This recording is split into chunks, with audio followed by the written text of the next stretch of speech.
was 8 years old when the water tried to kill his city. He sat on the roof of his family's house and watched the ocean come forward like a living thing with hunger. The waves moved faster than any wave should move. They did not crash and fall back. They kept coming, pushing higher, swallowing the streets below. His mother had pushed him up through the attic window onto the roof an hour ago. She told him to stay there and not move. She told him she would come back. She did not come back, did not cry. He was too busy watching the water take everything. The morning had started normal, had eaten breakfast with his little sister Amy. His father was at work across the city. His mother had been listening to the emergency radio, and her face was getting harder with each news report. The word on every channel was the same: attack. The Empire had finally done it. For years, scientists said it was possible but not probable. The aliens could use machines to change weather. They could make storms where there was sun. They could make oceans where there was land. The governments of Earth had laughed at the warning. They said no species would be crazy enough to destroy a world they wanted to conquer. They did not want to conquer Earth, they wanted to clear it. By the time the alarms sounded, Smother knew they did not have time to drive to the mountain shelters. Everyone else in the city was already trying the same thing. The roads would be dead traffic. The only choice was up, higher. The roof was not safe, but it was better than drowning in the streets. Watched his neighbor Mr. from 2 houses down trying to get his family onto their roof. Saw them make it. He saw Mr.'s teenage daughter pull their cat inside with them. He wanted to shout that they needed to go higher, that the water kept coming, but his throat did not work. More houses disappeared. The water turned brown with dirt and garbage and things that used to be homes. A car floated past like a toy. Saw a doll inside one of the houses below, sitting on a shelf, waiting to be pulled down into the darkness. The roofs around him filled with people. Some tried to tie ropes between houses. Some climbed higher into attic spaces that would not save them. Counted the people he could see. 17 on the block, more if he looked 2 blocks over. Most of them would not make it. He had learned that from the emergency channels before his mother shut off the radio. The water rose past the 2nd floor, then the 3rd. The houses looked small now, like toys in a bathtub, felt cold even though the air was hot and wet. He moved to the highest point of the roof near the chimney and sat down. He pulled his knees up against his chest. Amy used to do that when she was scared. Amy was gone now. His mother was gone now. His father might be dead at work across the city. Did not think about any of that. He watched the water.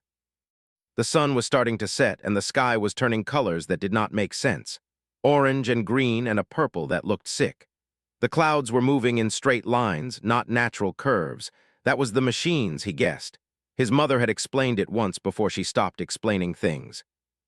Was thinking about Amy's doll when he saw something move in the water. At first, he thought it was a ship. The shape was too big to be anything else. It cut through the water with control, not floating like the other wreckage, but moving with purpose. Leaned forward. The sun was in his eyes, and he had to shield his face with his hand. The shape became clearer as it came closer to his block. It was not a ship. Stood up on the roof without meaning to. His body moved while his mind was still trying to understand what he was looking at. The creature in the water was massive. Its head alone was bigger than a car. Long ridges ran down its spine like a dragon from his storybooks, but it was real. It was there. It was bleeding. The dragon moved through the water between the houses and could see the wounds on its body. Long cuts ran down one side. Dark blood mixed with the floodwater. One of its back legs was not moving right, but the dragon kept swimming forward with terrible purpose. It stopped in front of the house 3 doors down from. The house where Mrs. Grace lived with her 2 teenage sons and her grandson. Knew Mrs. Grace. She gave kids fruit from her garden. She was kind. The water had swallowed her house. The dragon pushed itself between 2 houses and wedged its body in the narrow space. Its massive head turned toward Mrs. Grace's roof, where could see 4 people huddled together in the darkness, the old woman and 3 young people. The dragon lifted its head high above the water. Then it did something that stopped its heart.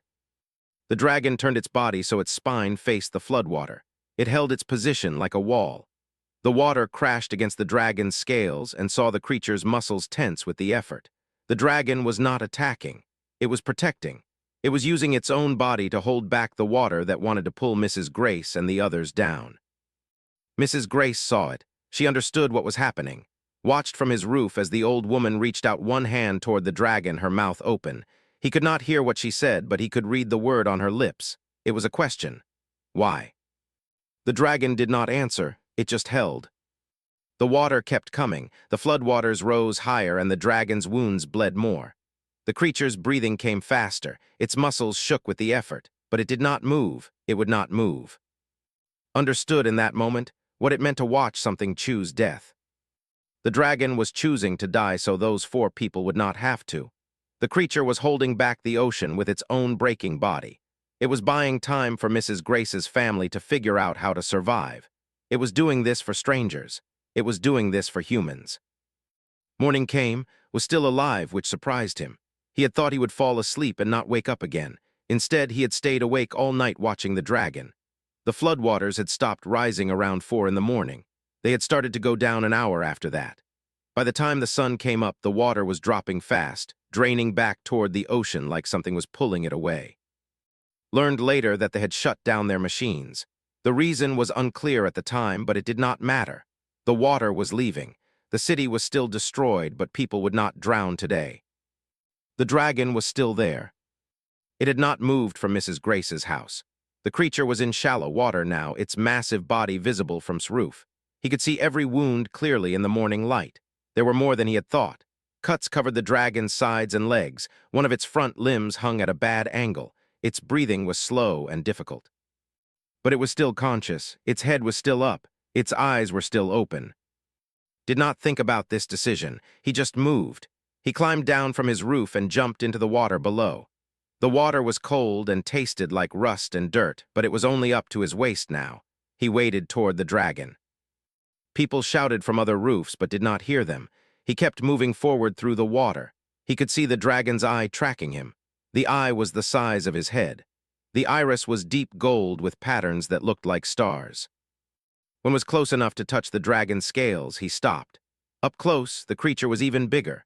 The scales were rough and warm despite the cold water. Reached out his small hand and touched the dragon's side, right near one of the biggest wounds. The dragon's entire body went rigid. Then felt something push into his mind. It was not like talking. It was not like anything he had experienced before. It was like thoughts that were not his appearing in his head, fully formed but in a voice he had never heard. The dragon's name had come to Earth 3 days ago. He was part of the collective, a species that lived in the star systems far beyond humanity's reach. They had invaded space 5 years ago. The war had been long and bad. 3 years ago, they had found Earth and found humans. They had proposed an alliance against humanity had agreed. Had volunteered for a mission. The mission was to defend humans during this attack. To do that, had come to this coastal city. He had hidden near the ocean and waited for the machines to activate. When the water came, had fought. He had fought hard. His telepathic message to showed the battle, not in images but in the feeling of it. Had struggled against the floodwater, pushing it back with his body and his will. He had saved people on 3 different roofs. The wounds came from the machines that tried to stop him, laser weapons that cut his scales and burned his flesh. But had not stopped, not until the water started to go down. Was still touching the dragon when the next part of the message came through. This part was harder to understand. Explained that they had studied humans for many years. They had learned about human behavior, human history, human choices. And they had discovered something that made humans unique in the galaxy. Humans would die for strangers. Sent this thought as a kind of wonder. He showed images of human history. People running into burning buildings to save people they did not know. Soldiers throwing themselves on grenades to protect their unit. Parents working every day to give resources to children that were not their own. Humans sacrificing for the future, for other species, for the idea of something better. They did this only for their own family groups. They did nothing without profit, but humans did this constantly. Humans would destroy their own security for the sake of a stranger's freedom. They called this the human miracle. Explained that he had come to Earth partly to protect humans from and partly to see this miracle with his own eyes. To witness it, to understand it. But something had gone wrong, was dying. The wounds were too deep. The poison from the weapons was in his blood. His body was shutting down slowly. He could feel it happening. In a few hours, maybe less, his systems would fail. He would go into the water and not come back up. Had made peace with this. He had wanted to see the human miracle, and he had seen it. The people on the roofs were alive because of his choice. He had chosen to die so they would not have to. And in that moment, when he held his position against the ocean and felt the weight of all that water trying to crush him, when he knew he was failing and dying and would not survive the night, he had finally understood what the human miracle felt like from the inside. It was not miracle, it was choice. And the choice was beautiful. Showed more? He showed the collective waiting in space, ready to fight harder now that they knew humans were worth saving. He showed them watching the news feeds from Earth, watching for reports of whether the humans had made it. He showed that every warrior was hopping city had survived, hopping the humans had lived. Then showed something else.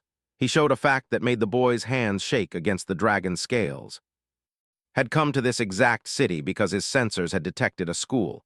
He had come to this neighborhood because there were children here. He had prepared his defensive position, planned where to hold the water, chosen this location because lived in this house. Had come to protect specifically. Did not understand why. He was just a kid. He was nobody. Why would an alien from across the galaxy care if one human boy lived or died? The answer came through the telepathic connection as a feeling more than words. All humans were worth dying for. But the young ones, the children, they were worth something more. They were the future. They were the human miracle still growing, still learning, still becoming what they would be. Had not wanted to save just any humans. He had wanted to save the ones who would grow up to understand what he had done and remember him. He had wanted to save the ones who would carry forward the knowledge that some alien from far away had loved them enough to die for them. Wanted to be remembered by a human child. And now he was. Understood, standing in the water with his hand on the dragon's bleeding side, that the rescue workers tried to take away from. They pulled at his arms and shouted at him to let go, held on to the dragon's scales and would not move. The workers were confused. They did not understand that was still alive in the water, that he could still think and feel and understand what was happening around him. Understood, he could feel his mind brushing against his own, weak now but still present. The workers finally realized would not leave the dragon. They lifted him up while he clung to his body, and they pulled him out of the water slowly so he would not have to let go. When they set him on the bank, turned back immediately toward the water. He climbed down and went back into the shallow flood. The workers called for medical attention. A woman in a rescue uniform came over. Her name was Officer Hayes. She knelt down beside in the water, studying the dragon with new eyes. "Is it alive?" she asked. Nodded. "Is it dangerous?" Shook his head. Officer Hayes looked at the dragon's wounds. She was quiet for a long time. Then she said, "We need to get your family. Where is your mother?" Did not answer. He knew his mother was probably dead. He did not want to say it. Officer Hayes left him alone in the water with. Understood that she was giving him permission to stay. More people came as the sun rose higher. Emergency teams, military personnel, scientists. They all stopped and looked at the dragon in the water. They took photographs and talked into radios. They kept their distance, afraid at first, then confused when the dragon did not attack. But then Mrs. Grace appeared. She came with an emergency worker who was helping her walk. Mrs. Grace was old and tired and very wet, but she was alive. When she saw the dragon, she stopped walking. Her eyes filled with water that was not from the flood. "That is the creature," she said. It was not a question. Nodded. Mrs. Grace walked to the edge of the water. The workers tried to stop her, but she pulled free and went too. She knelt down carefully, her old bones creaking with the effort, and she put her hand on the dragon's scales near where his hand was. "Thank you," she said to. "Thank you for saving my family." Eye opened. The dragon turned his head slowly. He looked at Mrs. Grace for a long moment. Then a rumble came from deep in his chest. It was not a roar. It was a sound of recognition, of acknowledgement. Mrs. Grace began to cry. It was her tears that changed things. When the officials saw an old human woman crying and thanking the alien dragon, they stopped treating this as a problem to solve. They started treating it as something different, something that mattered. The military wanted to move to a facility where they could study him and treat his wounds. Officer Hayes said no. She said if they tried to move him now, would die, and that would be murder after the dragon had just saved lives. The officials argued, but Mrs. Grace backed up Officer Hayes. Then the other survivors from her roof came and stood with them. Then people from the other roofs had protected came down from their houses and stood in the water too. They made a circle around the dragon. The military could not move without moving all of them first. The officials decided to work with what they had. They brought medical supplies. They brought fresh water. They set up temporary shelter around the dragon so the sun would not burn him as he recovered. Days passed, did not recover. His wounds were too deep and the poison was too strong, but he did not die either. He stayed in the shallow water, breathing slowly, his eye open or closed depending on his strength that day. Stayed with him, his mother was confirmed dead. His sister's location was unknown. But the rescue workers, instead of taking him away to a processing center, let him stay with. Mrs. Grace told them was her responsibility now. She had become the boy's guardian. No one argued with Mrs. Grace. On the 5th day, more officials came. These were higher ranking. They wore uniforms that meant they had authority over the others. They brought a translator device. They wanted to communicate with directly. The translator was clumsy and technical, but it worked, was able to tell them things. He told them about the collective. He told them about the war with the... He told them why his species had come to help humanity. But then the highest-ranking official asked, "Why do you stay here? Why not return to your ship and heal in proper medical facilities?" His answer came through the translator with a strange quality, like the machine was struggling to convey meaning that was not purely logical. "I promise to protect these humans," said. "The promise continues." "But you are dying," the official said. "You can serve your species better by surviving." "Some promises are kept even into death," said. "This is why they believe in humanity. This is why you matter." The official did not understand, but he left alone after that. On the 7th day, something changed in his breathing.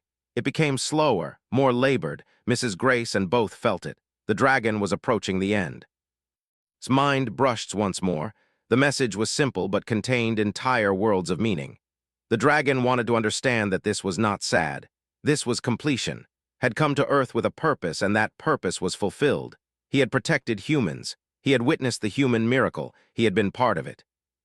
Now it was time to let go. Climbed fully into the shallow water.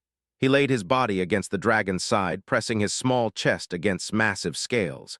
Mrs. Grace came and lay down beside him. Then the teenager from Mrs. Grace's household came. Then Officer Hayes. Then more people, until there was a group of humans lying in the water against the dying dragon. They were not trying to save him. They were trying to honor him.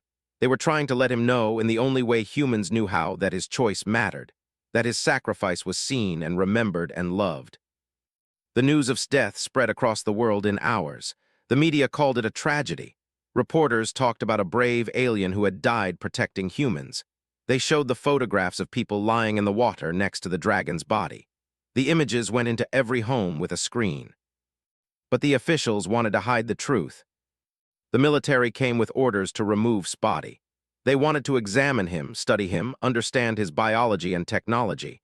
They said it was for scientific advancement. They said it was important for humanity's future. They said was just a body now, and his body belonged to science. Refused to move. He sat beside the dragon and would not let anyone take it away. The military tried to reason with him. They tried to move him by force, but Mrs. Grace formed a wall with her own body, and when they tried to push her aside, the crowd of survivors from those roofs began to form a barrier too. Officer Hayes stood with them. She had a radio in her hand, and she was calling her superiors, telling them that this situation was about to become very public. The media was already there, filming everything. They had drones in the sky. They had reporters on the ground asking questions. The moment anyone tried to force away from, it would go live to the whole world. The military stood down. The government sent diplomats instead. They wanted to negotiate. They offered money, education, a new home. They offered to give him a university education and a career in government service. They offered anything except what he wanted. What wanted was for to be remembered as a hero, not a specimen. Mrs. Grace held a press conference. She told the world about. She told them what the dragon had done, how he had held back the water, how he had refused to leave even when he was dying. She told them that had come to Earth specifically to protect humans, that this alien from across the galaxy had valued human life more than his own. She told them the most important part, had done this by choice. He could have hidden, Mrs. Grace said to the cameras. He could have come here and told his people that protecting humans was impossible. He could have gone back to his ship. Instead, he chose to stand in the water and hold it back with his own body. He chose to die so we would live. That is not the action of a soldier following orders. That is the action of someone who loved us. The cameras recorded standing beside the dragon's body, his small hand on scales. They recorded Officer Hayes with tears on her face. They recorded the survivors from the other roof standing in the water, honoring the creature who had saved them. The video went viral, as humans said. It spread faster than any message in history. In China, people gathered to watch it and wept. In Africa, in South America, in every continent, humans watched an alien dragon and a human boy and understood something about themselves they had not known before. The government could not move Spotty without creating a rebellion, so they left it. Days later, a message came from the collective. It came through official channels, but the content was released to the public. They had seen the videos. They had seen final moments. They had seen humans honor their fallen soldier. The message was simple. They wanted to know more about humanity. They wanted to understand this species that would cry for an alien and treat his body with reverence. They wanted to form a true alliance, not just a military pact, but a real alliance between peoples who could love each other. That changed the war. They committed everything to stopping the Empire. With proper support, with the fighting for humans the way had fought, the tide turned. The machines were destroyed. Their ships were driven from Earth's orbit. The invasion was stopped not by human military power, but by the love of an alien species for humans. Had done more by dying than he could have done by living. A memorial was built where Spotty lay. It was not a military monument. It was built by survivors, by people from the neighborhood, by people who had loved or known the dragon. They built a structure that allowed to remain in the water he had protected, the water that had been his last. Inscriptions were carved into stone. Words from many languages. Words that said, "Here lies of the who came from the stars to teach us what love means, who chose to die so we would live, who showed us that being human has nothing to do with the body you are born with and everything to do with the choices you make." But the most important inscription was at the base, in his handwriting scratched into the stone by his own hands. It said, "Was my friend." Days after the memorial was completed, something unexpected happened. Was sitting by Spotty, the way he did every day when he felt something push into his mind. It was mind. It was faint, almost like an echo, but it was there. The dragon was not alive, but something of him remained in the connection he had made with the boy. The message was a memory, was showing the moment when the dragon had first arrived on Earth, standing on the edge of the ocean, looking at the city and thinking about whether his sacrifice would matter. The dragon had been afraid then, truly afraid, not of death but of dying without meaning, of making a choice to sacrifice himself and having no one understand why, having no one know what it meant. But now was showing that his fear had been answered. His sacrifice meant something. It changed everything. Humanity and the would be bonded now for generations because of his choice. Children would grow up hearing stories about the alien dragon who died protecting humans. The memory would not fade. The memory would last forever. In the last instant of the telepathic connection, felt something that made him understand what's final moment must have been like. The dragon felt peace. The dragon knew he was remembered. The dragon had become something larger than himself. He had become a legend. He had become the bridge between two worlds. And that was enough. The connection faded, was truly gone then, but he was not forgotten. He could never be grew up with memory living inside him like a second heartbeat. He did not pursue a normal life. He did not go to university to study engineering or medicine or business like Mrs. Grace hoped. Instead, at age 16, he applied to the newly created Earth Cultural Exchange Program. It was competitive. Many humans wanted to work with but its application was different. He wrote about the moment he understood that an alien could be a friend, that sacrifice had no species boundary, that the most important thing humans could do was learn to see the value in beings that looked nothing like themselves. He wrote about standing in cold water with his hand on dragon scales and feeling connected to something larger than his own fear and pain. They selected him. He spent 2 years learning their language and culture. He traveled to the colonies and met the families of soldiers who had fought alongside. They treated like a hero himself. though he was nothing but a child who had held a dragon's dying body. But he understood something that most humans did not. In the culture, mourning and honoring the dead was the highest form of love. The fact that grieved for that he had stayed with the dragon until the end, that he had refused to let be forgotten, made him sacred. By the time he was 18, he had become a bridge between worlds. He gave speeches at Earth assemblies and councils. He told the story of the boy and the dragon over and over, and each time he told it, he saw the same thing, recognition. Humans and both understood that what had done mattered, what had chosen mattered. The war with the Empire ended 4 years after his death. They were not defeated in a final battle. They were defeated because the alliance between humans and became too strong to break. They had expected humans and to see each other as aliens, as competitors, as inherent enemies. Instead, they had found each other as friends. The peace treaties were signed on a neutral space station. Was invited to attend, not as a negotiator, but as a witness. At the signing ceremony, the highest representative made a statement. "We stand here as allies," the representative said, "because a dragon named taught us to see the humanity in all beings, and because a boy named taught us that humanity means nothing without the capacity to love beyond your own kind." The cameras captured his face at that moment. He was crying, not from sadness, but from the knowledge that his death had not been wasted. That every sacrifice, every moment of pain, every instant when it refused to break, had created a new world. The first permanent colony was established on Earth to house families. Humans and alien worked together, building something new, creating a culture that belonged to both species. Became the coordinator of integration efforts. He was responsible for making sure that humans and could live together, work together, raise children together. He was very good at his job because he had already learned the most important lesson. Love is stronger than fear. When he was 25 years old, the memorial to was redesigned and expanded. No longer just a local monument, it became a place of pilgrimage. Humans and traveled from across the star systems to stand at the water's edge where the dragon had fallen. They came to remember. They came to understand what sacrifice meant. Stood at the base of the memorial with Mrs. Grace, who was now very old and very frail. She held his hand and looked at the inscription that had scratched into stone all those years ago. "Was my friend," Mrs. Grace read aloud. "He would have been happy to know that he made so many friends after his death." Did not argue with her. She was right. Had made billions of friends. Every human and who heard the story of the dragon in the water, who understood what it meant to sacrifice for strangers, became his friend. But it had started with one boy who had refused to let go. At age 30, was invited to speak at the first joint Earth University. The students were the first generation born to 2 worlds. Many had human mothers and fathers.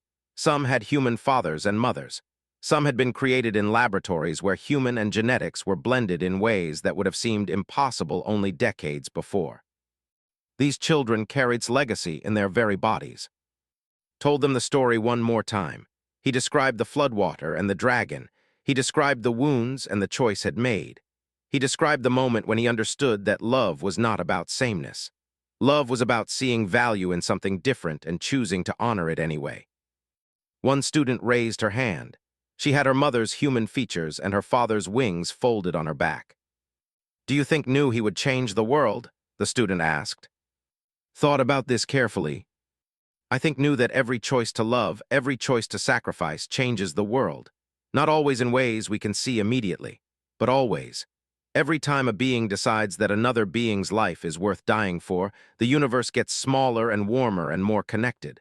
I think knew that when he chose to stand in the water." As grew older, the story became legend. Children learned it in schools, artists painted it, musicians wrote songs about the dragon in the water. The story took on a life of its own, becoming more dramatic, more poetic, more symbolic. But never changed the core of it. He never made it grander or more tragic or more beautiful than it had been. He told it exactly as it happened. A dragon made a choice, a boy bore witness, and everything changed because one being loved another being enough to die. On the day that turned 50, he returned to the memorial one last time as a younger man. He was old enough that his own children had children. The branches of his life had spread far and wide, but he still came back here to remember. He sat where the water lapped against the stone.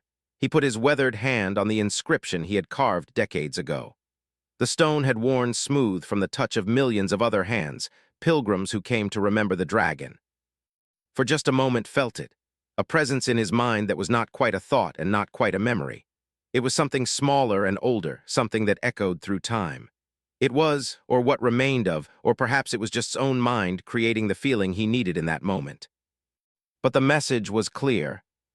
Thank you said without words, thank you for remembering. And answered the same way, without sound, without language, with nothing but the love that had kept him by the dragon's side all those years ago. You are welcome, he said. You will always be remembered. The sun set over the water where a dragon had once made the ultimate choice. The light turned the water red and gold and purple. Sat at the memorial and watched the colors change, and he thought about how the act of one being, the choice of one creature to love beyond its own boundaries, could ripple through time and touch generations who would never know the dragon by any name except legend. But legends mattered. They shaped how beings treated each other. They taught what was possible. They showed that sacrifice was not wasted, that love was stronger than fear, that being human or being anything in between could all lead to the same simple truth. One being could change the world. One choice could echo forever. One moment of love could transform everything. Knew this, and so did, who had learned it kneeling in floodwater, holding onto dragon scales, refusing to let go. The water continued to flow, indifferent and eternal, but humans and the hybrid children of both species came to the water's edge and remembered. They remembered the boy and the dragon. They remembered what it meant to sacrifice. They remembered that love was the strongest force in any galaxy. And they never forgot. The end. Understood at that moment what sacrifice truly meant. It was not about the ending. It was about what happened after the ending. It was about being remembered not as a statistic or a data point or a specimen for study, but as a person who had mattered, who had loved, who had chosen.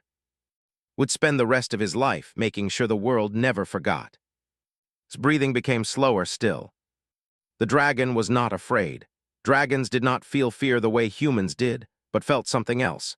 He felt connection.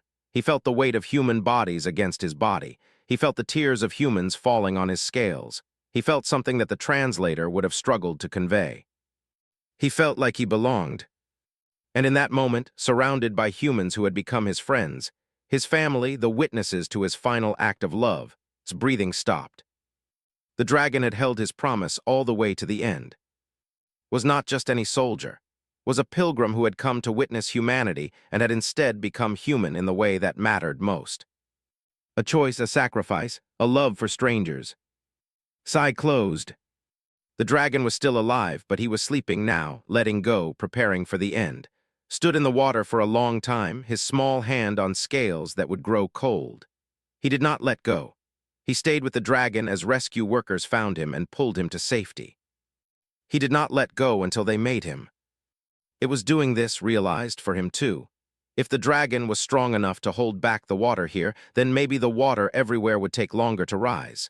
Maybe that meant more time for people to escape. Maybe that meant his mother would find him. Maybe that meant Amy would come back. Stayed on his roof as night fell. He watched the dragon hold its position in front of Mrs. Grace's house. He watched the blood flow from the creature's wounds. He watched it shake and strain and continue to refuse to break. He understood that he was watching a choice. An alien creature from an enemy species had decided to die protecting humans. Did not look away. That seemed like the least he could do.